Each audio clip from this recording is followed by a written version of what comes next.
সেনাপ্রধানের দিক থেকে মূল ভেটোটা ছিল যে ডক্টর মোহাম্মদ ইউনূস কেন, why not any other person. Doctor Mohammad ইউনূসের নামে মামলা আছে, তিনি একজন কনভিক্টেড পার্সন। একজন কনভিক্টেড পার্সন আসলে কিভাবে একটা দেশের প্রধান উপদেষ্টা হতে পারে?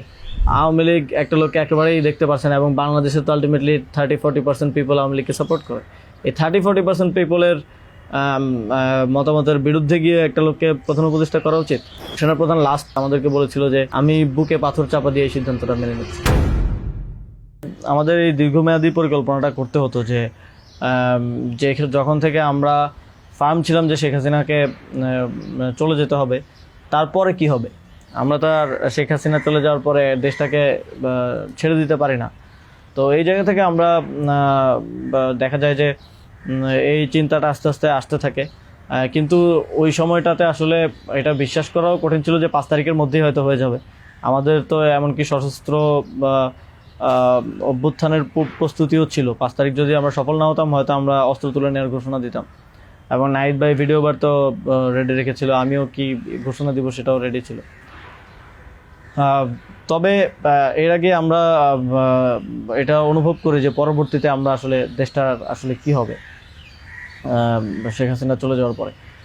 সেই জায়গা থেকে মানে এটা কোনো কালেকটিভ ডিসিশন এরকম ছিল না, এমন না যে আমরা মিটিং করে ডিসিশন নিয়েছি যে ডক্টর ইউনূসকে প্রধান উপদেষ্টা বানানো হবে বা এরকম কিছু। তখন আমার মূলত যোগাযোগ হয় ইয়ের সাথে, যে যোগাযোগ হচ্ছিল আমেরিকান এম্বাসির কয়েকজনের সাথে। এর পাশাপাশি হচ্ছে সাবেক ছাত্রদলের এক বড় ভাই আছেন শামীম ভাই, উনি মিরপুরে অর্গানাইজার হিসেবে খুব ভালো ভূমিকা পালন করছিলেন। তো ওনার সাথে আমার যোগাযোগ হচ্ছিল। উনি মূলত ওনার যোগাযোগটা ছিল মূলত মুশফিকুল ফজল আনসারি ওনাদের সাথে আর কি। তো ওনার মাধ্যমে আমার ডক্টর আলী রিয়াজ, তারপর হচ্ছে বদির আলম মজুমদার স্যারদের সাথে যোগাযোগ হয়। ওনাদের সাথে আমি কথা বলি। 1 তারিখ যখন আমরা আমাদেরকে ডিবি থেকে ছেড়ে দেওয়া হয়, সেদিন প্রাথমিক কথা হয়, কিন্তু 2 তারিখ মূলত আসল কথাবার্তা শুরু হয়। ওনাদের সাথে কথা বলে এবং ওনাদেরকে তখন আমি জিজ্ঞেস করছিলাম যে ডক্টর মোহাম্মদ ইউনূস কি আসবেন কিনা যদি আমরা আহ্বান করি।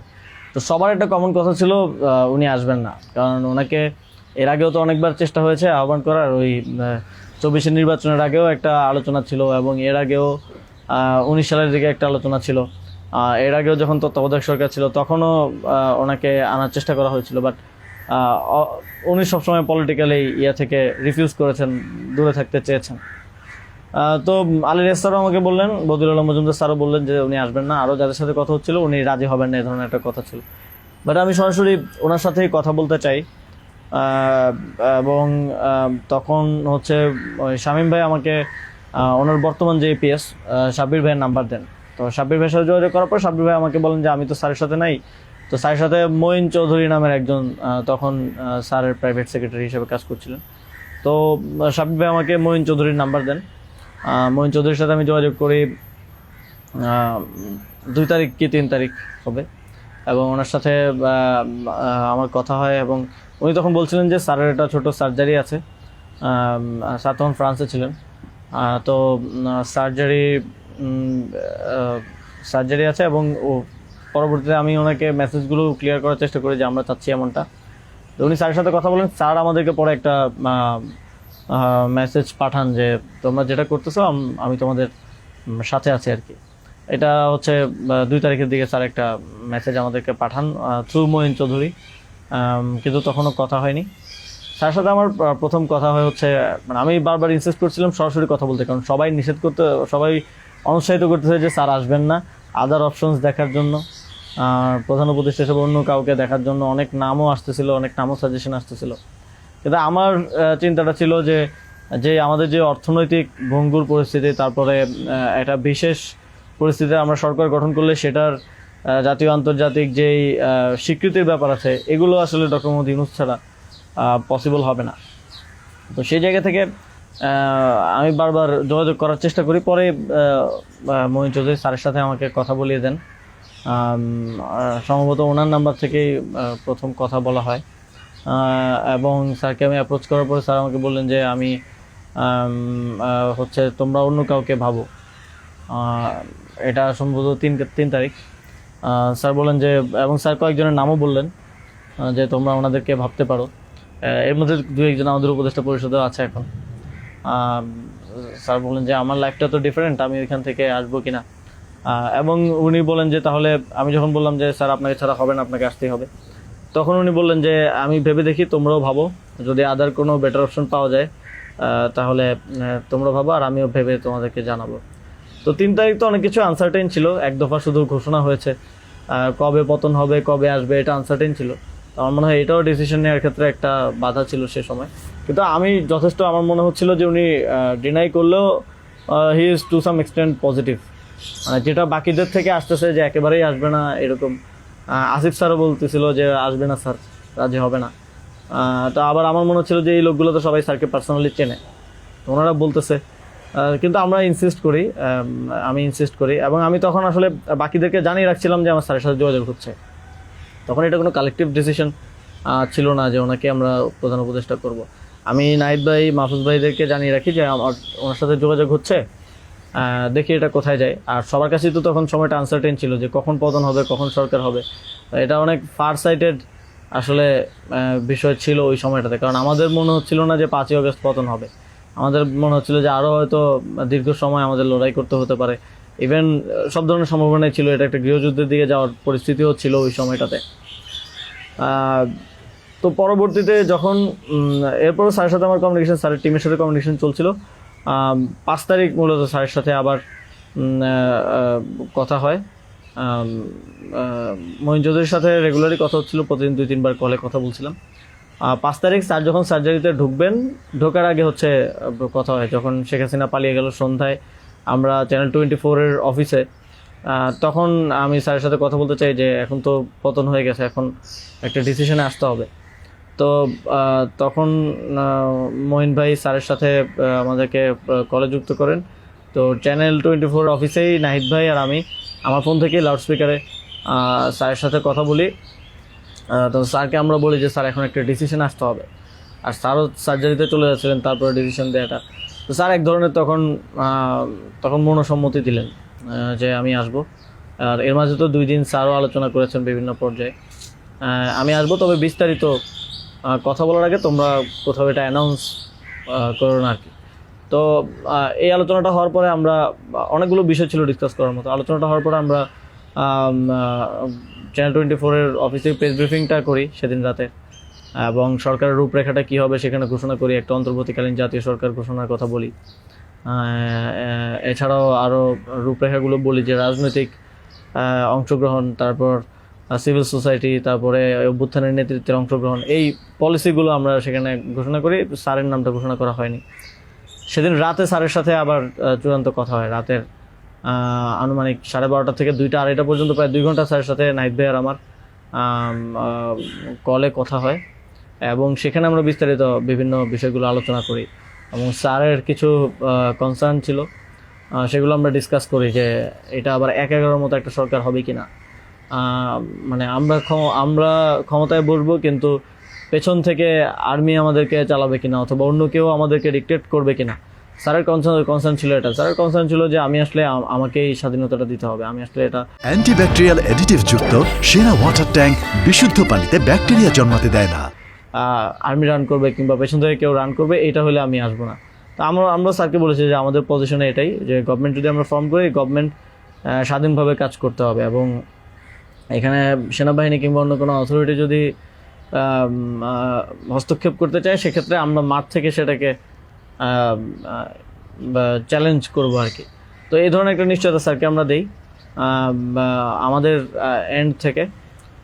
তারপর এক ধরনের কথা হয় যে উপদেষ্টা পরিষদ কেমন হবে, স্যার আমাদেরকে বলেন যে তোমরা ঠিক করো, আর স্যার কিছু সাজেশন দেন। স্যারের টিম থেকে 6 তারিখ সম্ভবত প্রায় 5 তারিখ রাতেই 23-24টা নাম আসে আমার কাছে।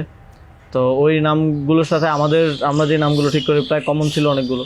তারপর আমরা একটা লিয়াজু কমিটি করা হয়, যারা হচ্ছে সকল রাজনৈতিক দলের সাথে আলোচনার ভিত্তিতে একটা উপদেষ্টা পরিষদ গঠন করবে। তো ওই লিয়াজু কমিটির আহ্বায়ক ছিল মাহফুজ ভাই। তো ওনারা কমিউনিকেশন শুরু করে দেয় জামাতের সাথে, বিএনপির সাথে, আরও যারা রাজনৈতিক দল আছে, সিভিল সোসাইটি আছে, তাদের সাথে যোগাযোগের মাধ্যমে সবার থেকে নাম প্রস্তাব আসতে থাকে। কিছু নাম ছিল কমন, আমাদের এখানেও কমন, যেমন কিছু মানুষজন, যেমন সালাউদ্দিন আহমেদ স্যার, উনি তো অর্থনীতিতে বাংলাদেশে মানে এই মুহূর্তে যদি আমরা চিন্তা করি তাহলে ওয়ান অফ দ্য বেস্ট। তো ওনার নামটা সব দিক থেকে আসে। তো এরকম কিছু কমন নাম আসে, আবার কিছু নাম দেখা যায় আমরা ইনক্লুড করি বা কোনো এক পক্ষ থেকে আসে কিন্তু অন্য পক্ষ এটাকে আবার রিফিউজ করে। বিএনপির কিছু নামের ব্যাপারে আপত্তি ছিল, তাদেরকে পরে নেওয়া হয়নি। তো এভাবে একটা মোটামুটি সবার সাথে কনসালটেশনের ভিত্তিতে একটা উপদেষ্টা তালিকা করা হয়। এবং যেদিন স্যার ল্যান্ড করে বাংলাদেশে আসেন 8 তারিখ দুপুরে, আর্মি থেকেও কিছু নাম প্রস্তাব করা হয়। কিন্তু আমরা একটু প্রায় 5-6টা নাম আমরা একটু ঘেঁটে দেখলাম যে এই লোকগুলো ওইভাবে সর্বজন গ্রহণযোগ্য না। এবং আরেকটা সমস্যা হচ্ছে তাদের অনেকেরই হয় না যে সফট আওয়ামী লীগ অ্যান্ড আওয়ামী লীগের সিভিল সোসাইটি হিসেবে পরিচিত, অথবা তাদের ব্যাকগ্রাউন্ডটা একজন আর্মি অফিসিয়ালসের নাম ছিল সেখানে, এক্স আর্মি অফিসিয়ালস। তার ব্যাকগ্রাউন্ড আমরা দেখি যে তিনি ইন্ডিয়ায় তিনি 4 বছর ছিলেন এবং 4 বছরে তিনি কয়েকটা কোর্স করেছেন সেখানে। সো আবার ওনার ব্যাপারে জনমত হচ্ছে র কানেক্টিভিটি আছে। তো ওই নামগুলো আমরা কেটে দেই এবং সেখানে আর্মি কিছুটা নাকশ হয় যে এই নামগুলো কেটে দেওয়ার পরে। এবং ওই স্যারের সামনে রেখেই, কারণ স্যার ওই যখন লাউঞ্জ ভিভিআইপি লাউঞ্জে স্যার ছিলেন ইয়াতে এয়ারপোর্টে, তো স্যারের সামনে রেখে আমি আর আসিফ স্যার নামগুলো কেটে দিই যে এই নামগুলো তো আমরা দেই নাই। সেখানে আর্মি চিফও ছিলেন।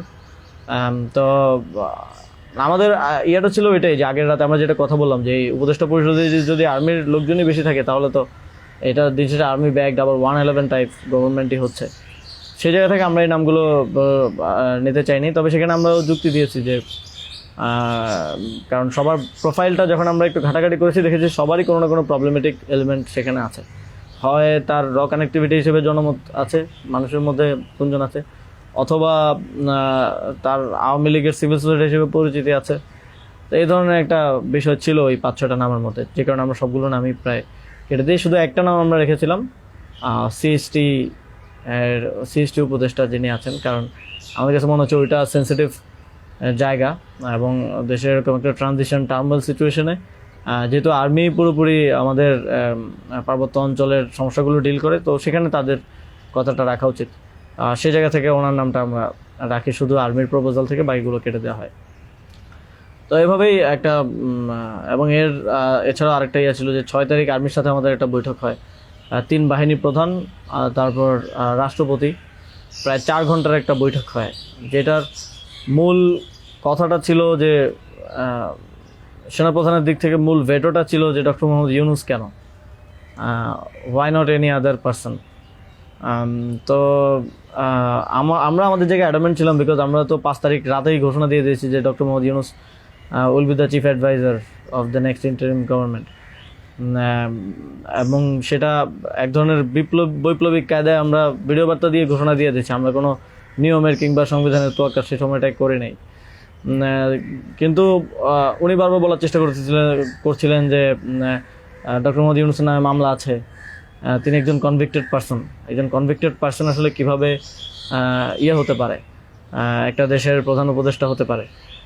তো আমরা যখন এগুলো ডিবাঙ্ক করতেছিলাম কথাগুলোকে যে এগুলো তো আওয়ামী লীগের সময়ের পলিটিক্যালি মোটিভেটেড মামলা, এই মামলা তো দেখা গেছে সবার নামে পাওয়া যাবে, আমাদের নামেও আছে। তো এটা বলার পর আবার ওনারা আরেকটা কথা বললেন যে সোসাইটির একটা বড় অংশ তো আসলে ওনাকে হেট করে, এবং বড় অংশ বলতে উনি তখন সরাসরি বলেছেন যে আওয়ামী লীগের অন্তর্বর্তীকালীন সরকারটা তো সবার কাছে গ্রহণযোগ্য হতে হবে।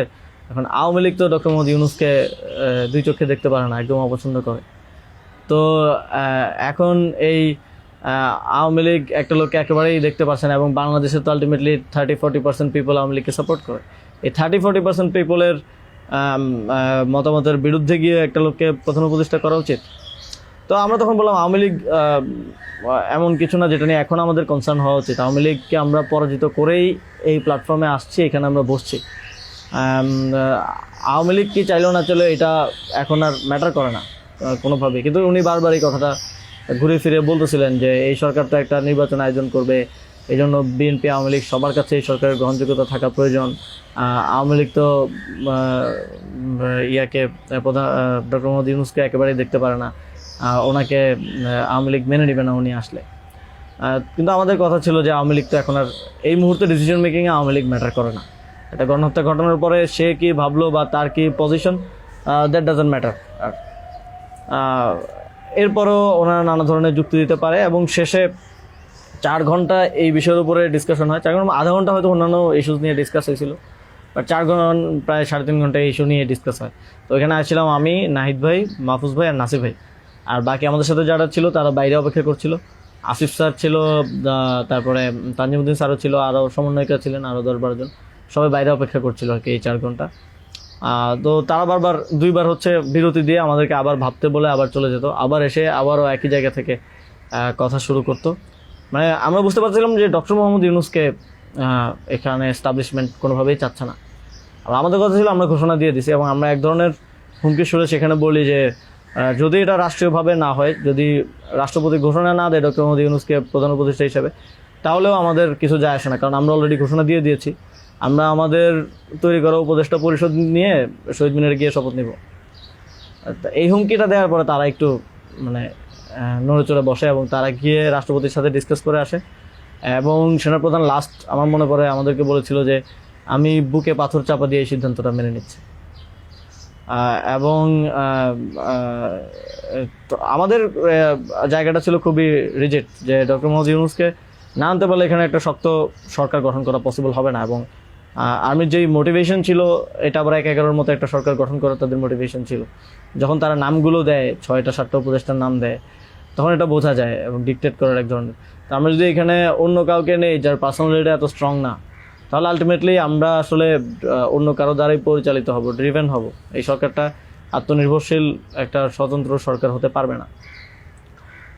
তো তারপর তো ঘোষণা দেয়, রাষ্ট্রপতি ঘোষণা দেয় ডক্টর মোহাম্মদ ইউনূসকে প্রধান উপদেষ্টা হিসেবে 6 তারিখে, এবং 8 তারিখ হচ্ছে পরবর্তী উপদেষ্টা পরিষদটা গঠিত হয়। 8 তারিখ শপথ অনুষ্ঠানটা হয়। স্যার যখন সার্জারি শেষ করে দেশে আসেন, তারপর ওই দিন সন্ধ্যায় সরকারটা গঠিত হয়।